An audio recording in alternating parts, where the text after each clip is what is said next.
Kitaabni mata dureen isaa Hambaa Abbaa jedhu barsiisaa Tasfaayee Dhaabaatiin barreeffame torban darbe keessa magaalaa Ambootti galma Yuunivarsiitii Amboo kaampaasii muummichaa keessatti argamutti yommuu eebbisamu barreessaan kitaabichaa barsiisaa Tasfaayeen hambaan abbaa gaaddisa dhalootaati jedhan. Kitaaba Hambaa Abbaa keessatti hundi keessanuu uf agartu.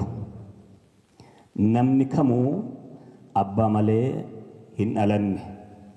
Yoo abbaa ofii yaadatan waan hedduutu garaa nama nyaata. Abbaan gaaddisa dhalootaa. Barsiisaa Tasfaayeen kitaaba Hambaa Abbaa keessa eebbi akka jiruuf araara akka jiru dubbatan, araara akka labsuuf nageenya akka labsullee dubbatan, duudhaa safuuf safeeffannaa uummatni Oromoo qabu dhaloota dhaalchisaa jechuunis itti dabaluun dubbatanii jiru. Barsiisaa Tasfaayeen Hambaa Abbaa keessatti sirna gumaa Oromoof seenaa goototaallee barreessanii jiru. Sabni goota hin qabne seenaa guutuu hin qabu jedhee namana kan jedhan barreessichi seenaa gootota 11 barreessan keessaa seenaan Hacaaluu Hundeessaa akka jirullee dubbatan. Hanga ragaa argadhee fi beeku seenaa gootota kanneen akka Ajajaa Dhibbaa Maammoo Mazammir, Zawgaa Booji'aa, Daraaraa Kafanii, Baqqalee Abbabee, Xilahun Gabra Tsaadiq, Jaagamaa Badhaanee, Hacaaluu Hundeessaa, Galaanaa Nadhaa, Dirribee Ergaa, Kabbadee Jabeessaa fi kanneen biroo ka'umsaaf barreessee jira.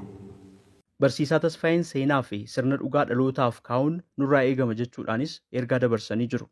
Dr. Birraayitichaa gulaaltota Hambaa Abbaa keessaa tokko yommuu ta'an, kitaabni fuula 400 fi boqonnaa 4tti qoodame kun eenyummaaf aadaa Oromoo dhaloota barsiisuun qooda qabaachuu dubbatan.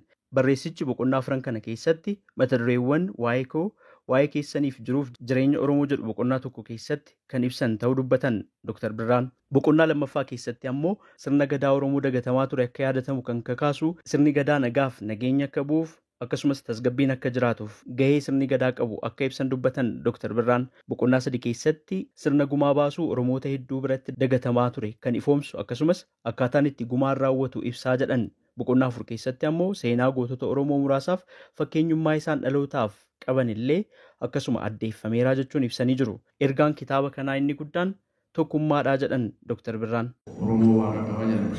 Lama walis qaba jedhama. Wanti miidhaga jedhanii kitaaba kana namni gadi fageessee hubatu ilaalu wanti miidhaga jedhanii isaan achi keessa ka'an tokkummaan wal ta'uudha. Kanaaf erga wal qabaanne wal ta'uu maaltu nu dhorkee gaaffii hunda keenyaati. Gulaaltota kitaaba Hambaa Abbaa keessaa tokko kan ta'anii fi obboleessi barsiisaa Tasfaayee Dhaabaa obbo Taammiraat Dhaabaa hambaan abbaa utubaawwan gurguddoo 3 irra dhaabbatee jira jedhan. Utubaan inni tokko ibsituudha jechuun jalqabu obbo Taammiraat. Aadaa, duudhaa fi adeemsa qabsoo uummata Oromoo akkaataa dhamsa qabuun kan ibsu gadi fageenya muuxannoo fi beekumsa barreessichaa kan mul'isu waan ta'eef cimina isaa bal'inaan mul'ata. Tokkummaa Oromoo cimsuun waan barbaannu argachuuf filannoo otoo hin taane dirqama ta'uu qaba. Seenaan gooticha Maammoo Mazammir kitaaba Hambaa Abbaa keessatti argama. Ilmi isaanii obbo Kabbadaa Maammoo Mazammir sirna eebbaa Hambaa Abbaa irratti argamanii turan. Obbo Kabbadaan ergaas dabarsanii jiru. Nuti immoo dhaloonni jiru amma maammoon ana qofaa miti sabni Oromoo hunduu ijoollee isaati.